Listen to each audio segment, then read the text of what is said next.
na ako nakapag-aral. Ngayon nung mag-aral na sana ako na grade 1, nahiya na ako kasi malaki na ako yung ano ko mali. Kaya yun, nagpasto na lang ng kalabaw, nagtanim ng mga ano. Pero ako hindi ko pinagsisisihan ng kung ano yung nangyari sa akin o hindi man ako nakapag-aral. Pero yung mga anak ko, ma'am, nung nagsimula ng mag-aral, inano ko sila na pagbutihin ng pag-aaral para hindi sila matulad sa akin. Kasi napakahirap na hindi ka nag-aral ngayon. Kasi lahat ng galaw o kung maghanap ka ng trabaho, kailangan mo ng papel na kukuha sa barangay, sa munisipyo o sa kung ano pa. Pero para sa akin, yung binigay ng Panginoon, hindi man ako binahiyaan.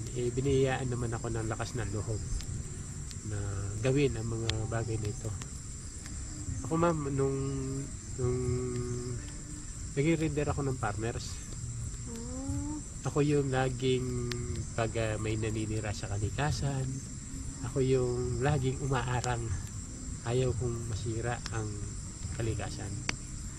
Kaya malalaking tao ang nakakabangga ko pag mayroon naninira sa kalikasan, tulad ng mga quarry, sinisira ang mga ilog.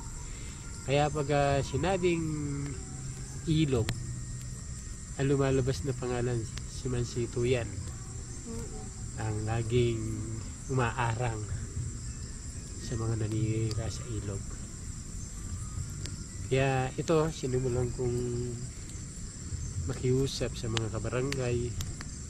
Ito, puno-puno na siyang basura to, mga patay na hayop. Hindi na namin ginagamit kasi yung mga tao rito pinagbabawalan na maligo kasi napakarumi na.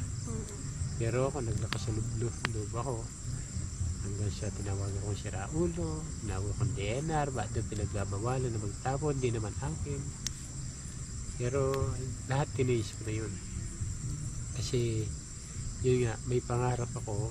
Wala akong idea na maging pasyalan ng ilog na to. Ang nais ko lamang ibalik yung nawalang ganda ng kalikasan para yung kasalukuyan mga bata at susunod pa, meron silang madadatnan na ilog. Kaya ayun, nung nililinis ko, para ako sirang gulong na humihikot, hindi ako nakakalis. Kasi tapon, pulot, yung kasi nakasanayan ng tao kahit na mali, pilit na ginagawa. Kaya umisip ako ng paraan kung paano ko mapansin. Kasi pag nag-iisa ka lang, hindi ka papansin ng nanunungkulan. Kaya ang ginawa ko, nakipagtulungan ako sa eskwelahan. Kasi kahit di tayo nag-aral, ako'y naniniwala sa kasabihan, ang kabataan ng pag-asa ng bayan. Kaya nakipagtulungan ako sa eskwelahan, gumawa ng mga balag, nagtanim ng mga gulay. Nagkataon na nagkagulayan sa paaralan at nag-perse itong aming barangay o elementary view. Lumaban sila ng buong Pampanga, pangalawa siya. Doon ko niyaya si principal, si teacher, estudyante, natulungan ako sa aming panawagan na huwag nang tapunan ng basura itong ilog. Ngayon, nung tinulungan ako, nahipakita nila kasi itong kabataan o si teacher malakas ngayon sa social media. Ako hindi ako marunong mag-cellphone kaya napakita nila. Noon nako pinuntaan DNR, Manila Bay, DILG, PNP at mga religious group, yung mga pastor. Lumakas, tinatad ko siya ng tree planting, drive, pagpapakawala ng isda sa ilog. Doon na unti-unting naiisilang ang isang ilog Kamalig. At doon nagsuggest ang isang principal, si Madam Luz Biminda Cunanan. Consit, sabi niya, bakit lagi mo pinapalinis si ilog? Ano bang gusto mong mangyari? Bakit hindi mo gawing pasyalan? pwede naman. At kaya kayo ang magbigay ng pangalan. Pagtanong mo kung bakit yung isang lugar na tinatawag nilang, mas alam niyo yan kasi taga rito kayo. Ayun, kasi itong area namin ito, nakagisnan ko na lang na tinatawag namin Kamalig. Pinagtanong ko sa mga matatanda kung anong ibig sabihin ng Kamalig. Yung nga pala, yung barangay namin, pagmamayari ng yung mga artista sila Cheriil. Kabaryo namin sila, Kapampangan. Pero lahing Kastila. Ang salitang Kamalig, ang ibig palang sabihin ay bodega o imbakan. Na pag nag-aani si farmers, pag nagbibigay ng buwis, diyan nila nilalagay sa kamalig nila. Kaya nung bigyan natin ng pangalan, dahil ilog siya, tinawag ko siyang Ilog Kamalig. Sa itong taon na to, ma'am, 7 taon na siya ngayon. Hindi ko alam kung alam, pero ang alam ko 7 taon. Kasi nung ito, tinadtad ko siya ay nagpapararo din ako dito na sinahunang laro. Pero bago magpalaro, nagpapapulot ako ng basura. Hanggang sa dumami. Ayun na, nagpapakarera din ako ng mga kalabaw dito, nagpapahuli ng mga isda. Doon. Ngayon, nung makilala, doon ako nilapitan. Yung tourism, para medyo kang ako na ipakooperatiba. Ang ganda naman sinabi niya kasi sabi sa akin, Mansit, sabi niya nakita ni Mayor yung ginawa mo sa ilog, gustong gusto niya. Ang gusto niya, kung magka-income, mas marami yun sa inyo. Ipapakooperatiba kayo, sabi niya. Sabi ko, ma'am, para sa amin napakahirap ang isang kooperatiba kasi karamihan kami sa amin, hindi kami marunong magbasa, lalo na ako. Bibigyan kita ng tao na tutulong pagka-process ng kooperatiba namin. Wala akong narinig sa kanila sa tatlo kung hindi umalis ako rito. Wala daw akong kakayaan na maging chairman ng isang kooperatiba kasi hindi ako marunong magbasa, sumulat, no read daw ako. Pero hindi ako natinag, hindi ako umalis kasi taga-ibang barangay sila Ngayon, dahil hindi ako maalis, lagi akong pinapadala ng sulat. Kapag hindi ako maalis, ididemanda nila ako kasi hindi na raw ako yung chairman ng Ilog Kamalig. Pero hindi pa rin ako umalis kasi ayaw kong mahirapan ang mga pumupunta rito kasi nung kasama ko sila, napakamahal ang sinisingil at ikabaryo namin. Kaya galit yung mga tao sa akin. Dati naliligo kami sa ilog, walang bayad. Ngayon napakamahal ang bayad. Kaya mayroon pang sumisigaw, ito ba yung bayong Porak? Bakit sarili natin ilog, pinagbabawalan kami na maligo kung hindi magbabayad? Ako yung galit sa akin ng mga tao. Kaya nung malaman ko yun, sabi sa akin ng anak ko, kinausap ko sila. Sabi ko, ipagtanong nyo ako sa barangay, wala akong masamang record, pero magkakaroon akong masamang record pag hindi nyo ako inuwanan. Dahil yung ayaw kong gawin sa inyo, gagawin ko. Mula nun, umalis na sila at binitbit yung Ilog Kamalig at sinabi nila sarado, may COVID, may nagtitinda shabu, may nagpapakain ako ng NPA. Kaya binantayan ako ng marami sundalo rito saka mga pulis. Pero napatunayan nila yung binibintang nila sa akin hindi dito. Kaya naging katulong pa yung mga pulis, mga army na tulungan ako sa paggawain dito sa Ilog Kamalig. Hanggang ngayon binabalikan nila ako. Kaya pag alis nila, ang daming lumabas na Ilog Kamalig.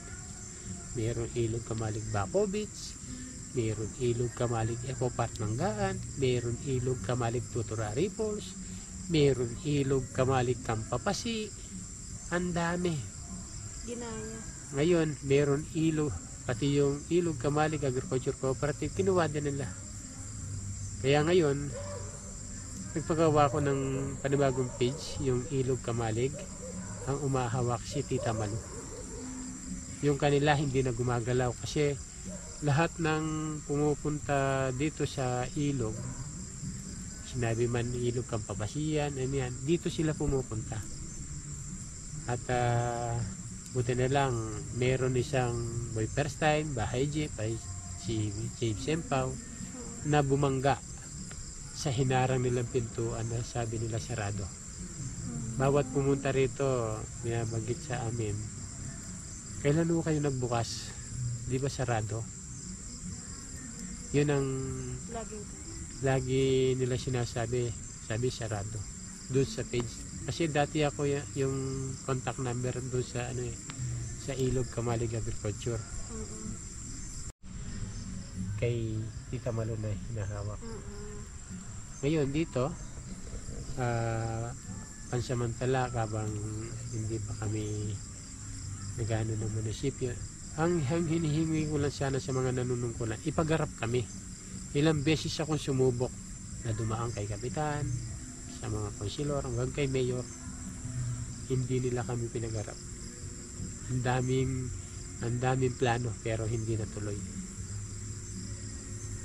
Kaya yung pati yung pera dun sa project namin di sa DNR, pinapirma pa ako sa bangko para makuha yung pera. Pero wala.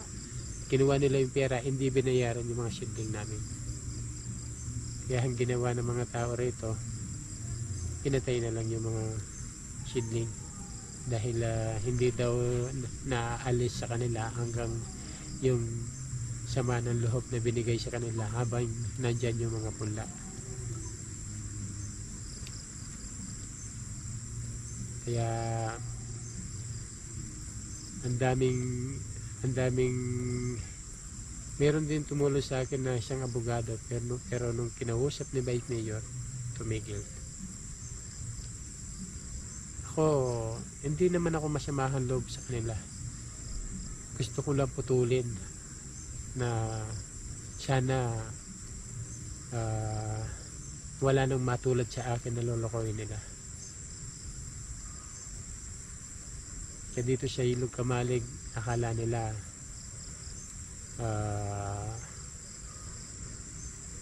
walang pinagdadaanan, pero meron.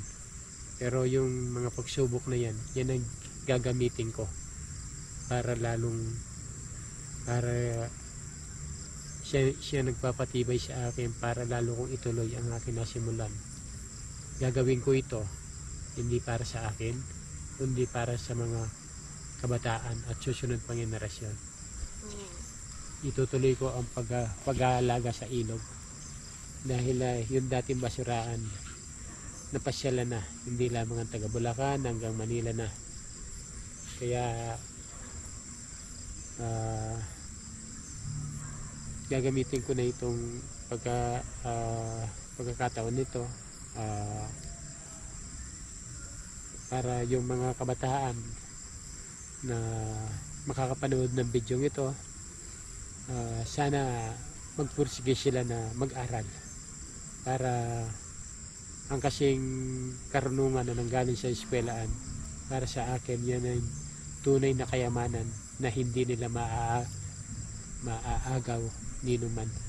Hindi katulad ng isang ilog Kamalig o anumang bagay pwede nilang agawin, pero yung karunungan walang makakakuha kanino man. Kaya yung mga kabataan sana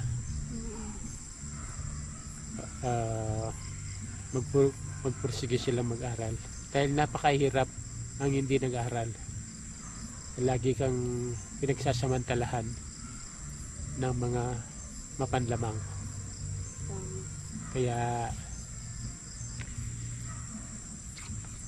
yung mga kabataan sana gagawin akong halimbawa para pagbutihin nila yung kanilang pag-aaral. Yan ay makakapagbigay siya sa mga magulang nila. Parang ako, hindi man ako pinagkalooban, pero biniyayaan ako ng 4 na anak na nakatapos ng pag-aaral. Ganun.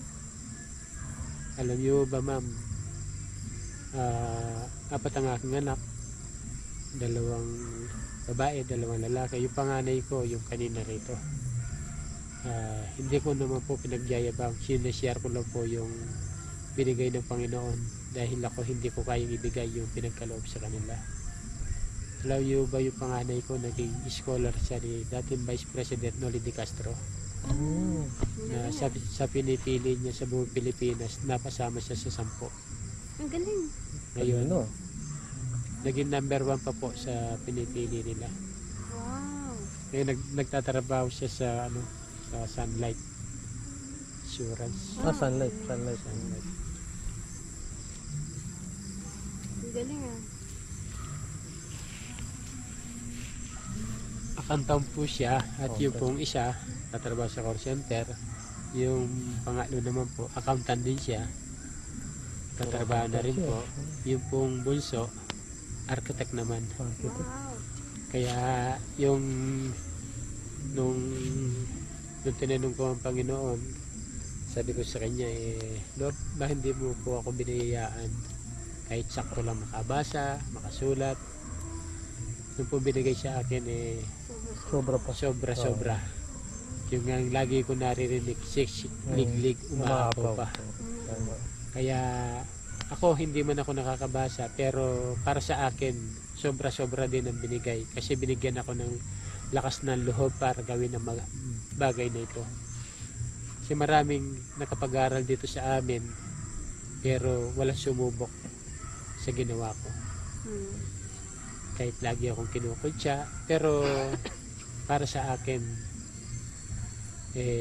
sobra ang binigay ng Panginoon. Kasi mayroon ako nakilalang mababait na tao, may pinag-aralan, maraming pumuntang doktor dito, abogado, engineer, na kahit hindi siya kagandaan, pero binabalik-balikan yung lugar namin. Yung kwento po kasi, iba yung dating ng kwento. Saka yung pinagdaanan. Kaya ito, sabi ko nga, kahit na ilang beses kami dinadaanan ni Bagyo, ang mga pagsubok na yan ang nagpapatibay para lalo kong ituloy ang aking nasimulan. Akala ko nung una, sabi nila para suntok sa buwan ang ginagawa ko. Pero sabi ko sa kanila, susubok ako.